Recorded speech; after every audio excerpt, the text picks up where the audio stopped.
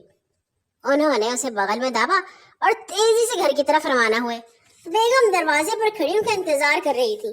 دیکھتے ہی کہنے لگی, آخر قینچی تیز کرا ہی لائے, کتنے پیسے لگے؟ 2 روپے. بیگم نے کاغذ میں لپٹی ہوئی چیز منشی منقع کے ہاتھ سے لی, لیکن جب انہیں کاغذ اٹھا کر ایک طرف پھینکا تو ان کے منہ سے چیخ نکل گئی. یہ تو چھرا ہے گوشت کاٹنے کا. کیا آپ یہی تیز کرانے کے لیے گئے تھے؟ آپ کو چھرے اور قینچی کا فرق بھی معلوم نہیں؟ بیگم نے بہت کچھ کہا اور منشی منقع کو سب کچھ خاموشی سے سننا پڑا. وہ خود حیران تھے کہ وہ قینچی کی جگہ چھرا تیز کرانے لے گئے تھے, مگر اصل بات ان کی سمجھ میں آ گئی. وہ کسی اور گاہک کا چھرا اٹھا رہے تھے. اوہ, اب یہ ہے حماقت کی ہے. میں ایک موقع اور دیتی ہوں, ابھی اسی وقت چھرا واپس دے کر آئیے اور قینچی واپس لائیے. منشی منقع چھرا لے کر پھر بھاگم بھاگ لوہار کی دکان پر پہنچے. لڑکا موجود تھا. منشی جی نے کہا, میں غلطی سے چھرا لے گیا تھا, اسے لے لو, میری قینچی دے دو. باپ رے, لڑکے نے اپنے سر پر ہاتھ مار کر کہا, وہ تو شاید عبداللہ قصائی کے پاس پہنچ گئی ہے. عبداللہ قصائی کے پاس؟ ہاں جناب, دیکھیے نا, جس طرح یہ چھرا کاغذ میں لپٹا ہوا تھا, اسی طرح وہ قینچی بھی لپٹی ہوئی تھی اور اجرت اس کی بھی 2 روپے تھی. اور جس طرح آپ قینچی سمجھ کر چھرا لے گئے, اسی طرح میں نے قینچی کو چھرا سمجھ کر عبداللہ قصائی کو قینچی پکڑا دی. کہاں ہے اس کی دکان؟ منشی منقع نے پوچھا. یہاں سے کوئی 5 میل دور ہے جناب, لڑکے نے جواب دیا. 5 میل؟ منشی منقع نے تھکے تھکے انداز میں کہا. وہ سوچ رہے تھے اب کیا کریں اور کیا نہ کریں. عبداللہ قصائی کے پاس جانا اور اسے چھرا دے کر قینچی لینا ان کے لیے بہت ہی مشکل بات تھی. دکان میں ادھر ادھر دیکھ رہے تھے کہ دیوار پر ایک نئی قینچی ٹنگی نظر آئی. انہوں نے کہا, تم یہ قینچی مجھے نہیں دے سکتے؟ یہ تو نئی قینچی ہے جناب, اس کی قیمت 20 روپے ہے. کوئی بات نہیں, یہ مجھے دے دو, 20 روپے کے تمہیں کل صبح مل جائیں گے. میں قینچی کے بغیر گھر واپس نہیں جانا چاہتا. کچھ دیر بعد وہ نئی قینچی لیے گھر کی طرف جا رہے تھے. یہ نئی قینچی پرانی قینچی سے کہیں بہتر تھی, مگر منشی جی یہ سوچ سوچ کر حیران اور پریشان ہو رہے تھے کہ معلوم نہیں اب بھی ان کی بیگم ان سے خوش ہوں گی یا نہیں. آپ بتائیے گا, کیونکہ ہماری کہانی تو ہو گئی ہے یہاں پہ ختم. کیسی لگی بتائیے. اپنا اور اپنے گرد کے لوگوں کا خیال رکھا کیجیے اور اپنا دماغ بھی حاضر رکھا کیجیے. اللہ حافظ.